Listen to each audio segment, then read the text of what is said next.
Bonjour tout le monde, aujourd'hui on va se retrouver pour une nouvelle vidéo dans Vampire Love Story. C'est l'épisode 2.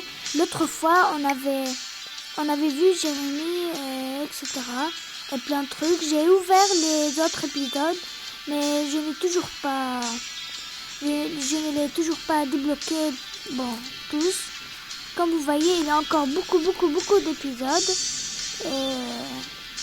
Oui. Et on va commencer l'épisode 2 maintenant.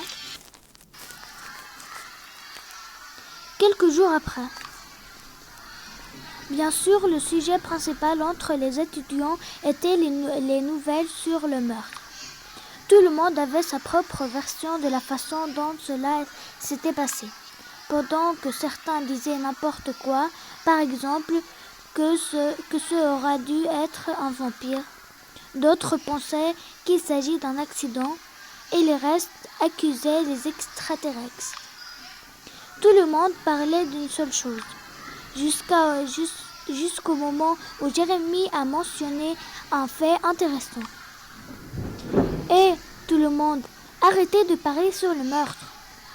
Je te comprends complètement Léa, mais n'es-tu pas curieuse? Ne veux-tu pas apprendre ce qui s'est vraiment passé? Non, je ne veux pas. Excusez-moi, je pars.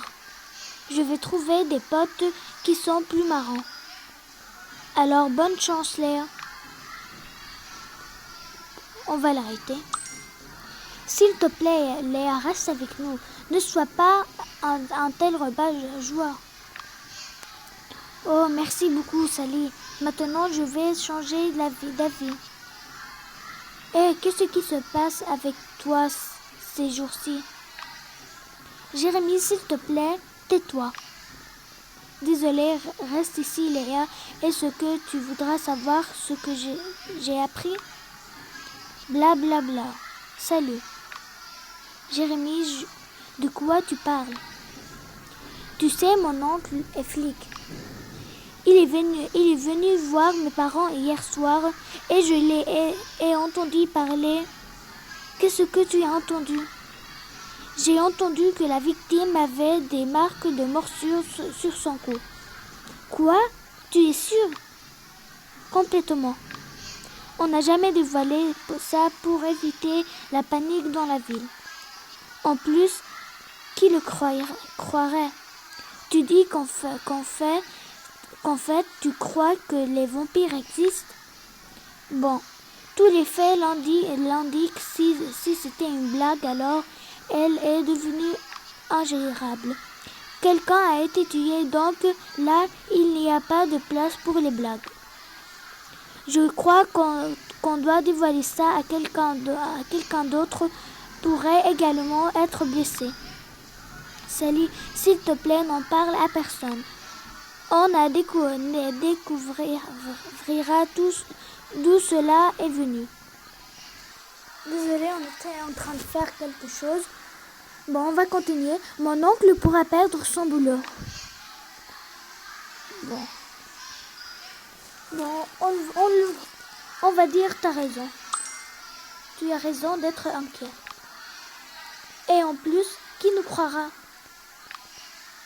Exactement, je savais que je pouvais te faire confiance, ma chérie.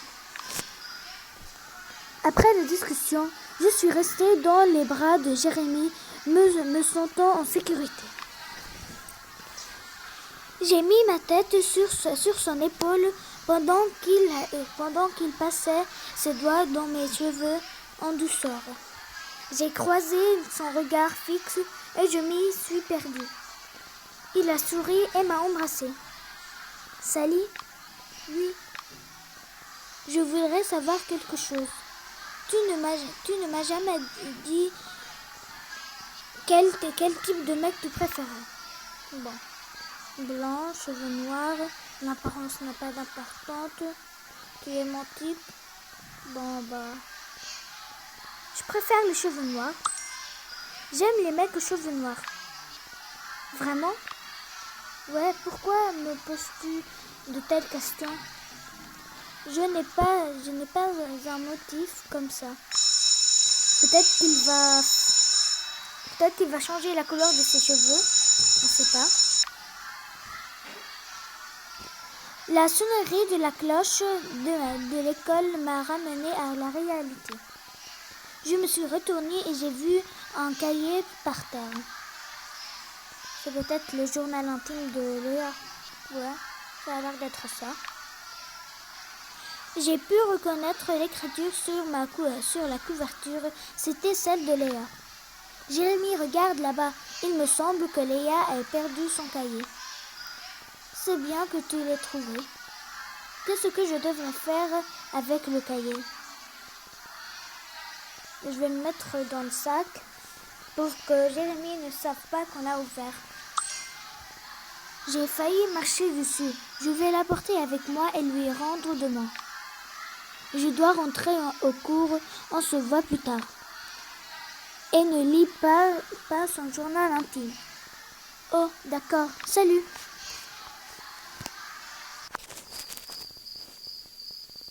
Plus tard dans la journée. 11 heures du soir. J'étais allongée dans mon lit en réfléchissant à ce que Jérémie avait dit. J'ai regardé par la fenêtre ouverte et j'ai vu qu'il faisait déjà nuit dehors. Le vent soufflait doucement et des bouffées d'air frais balançaient le rideau. Il commence à faire froid. Bon, fermez la fenêtre. Je me suis approchée de la fenêtre et je regardais la rue. Elle était quasiment vide. Il y avait quelqu'un au coin faisant les sons pas impatiemment. À un moment donné, lui ou elle a regardé directement vers moi. J'ai rapidement fermé la fenêtre et je suis rentrée dans le lit. Je crois que j'aurais du mal à m'endormir. J'ai entendu un tapotement sur la fenêtre et je pensais que c'était sans doute de la pluie. Alors le tapotement devenait plus fort. Mon cœur a sauté en battement. Devrais-je le vérifier? Oui. Je ne pourrais pas m'endormir sans être sûre qu'il n'y a personne dehors. Je vois Léa dehors, elle jette les pierres à ma fenêtre. Quel soulagement! C'est la nuit et elle flâne le long de la rue vide. Je dois l'inviter d'entrer. Entre, vite! Hé, qu'est-ce qui se passe avec toi? Tu as l'air anxieuse. Tu es folle, tu sais. Pourquoi? Je passais par là, tout simplement, et je voulais voir si tu étais seule. Tu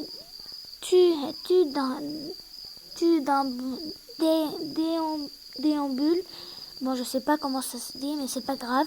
Seule pendant la nuit, en sachant que attends, en fait, non, tu ne sais pas. De quoi tu parles, Sally?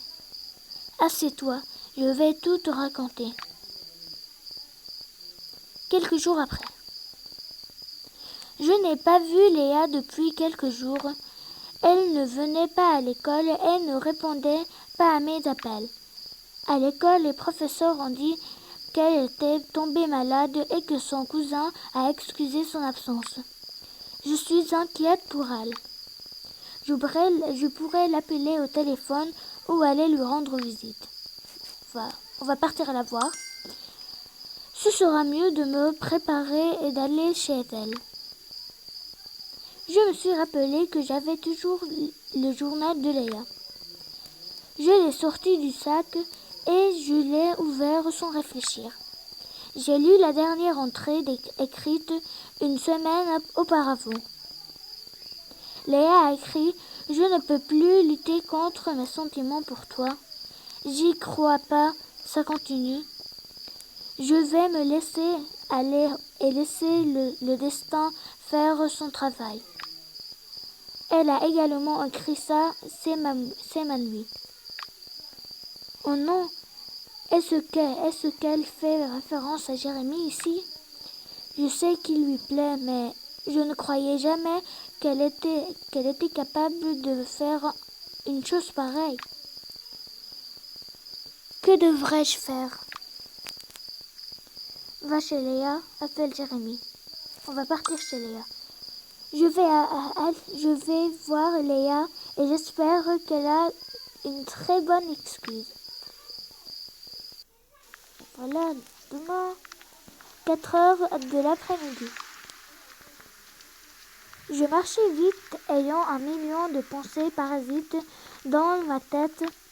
Perdu dans mes pensées, j'ai failli passer à côté de sa maison. J'ai regardé vers sa fenêtre et vu les rideaux fermés. J'ai frappé à la porte, espérant qu'il y avait quelqu'un. Quelques moments passés, quelqu'un a ouvert la porte, c'était Léa. Elle portait une écharpe autour de son cou et avait l'air d'avoir tellement froid. Salut, salut. Tu vas me laisser entrer? Ce n'est pas le bon moment. Je ne me sens pas bien. Pourquoi ne réponds-tu pas à mes appels ni à mes messages? Pourquoi tu es là, Sally? Je sais pour vous deux. Tu caches quelque chose? Léa, je sais que tu caches quelque chose de moi. Léa, s'il te plaît, dis-moi. Même s'il s'agit de Jérémie, je peux le supporter. Pas maintenant, va-t'en. Je t'en supplie. Bon, tu peux récupérer ton journal ce temps-ci que j'ai fait la découverte. Crois-moi, ce que tu as lu n'avait rien à voir avec Jérémie. Au moment où elle a tendu le bras pour prendre le journal, son écharpe est tombée. J'ai remarqué 2 petites marques sur son cou. À ce moment-là exactement, quelqu'un a apparu derrière Léa. Je suis restée sans voix quand mes yeux ont croisé les siens. Je pouvais entendre sa voix, mais pas de quoi il parlait. C'était la voix de Léa qui m'a ramenée à la réalité. Tout va bien, David. Rentrons dedans. Oh, c'était lui, son cousin. Celui-là qu'on a rencontré dans l'épisode 1. On commence à comprendre l'histoire. On dirait qu'il y a des vampires dans l'histoire. Même que le jeu s'appelle Vampire Love Story. C'est peut-être un jeu d'amour et de vampires en fait. Tu ne vas pas me présenter à ton ami? Si tu insistes, Sally c'est mon cousin David. David c'est mon ami Sally. Voilà maintenant s'il te plaît, excuse-moi, je vais rentrer au lit. Je crois que je te reconnais. Je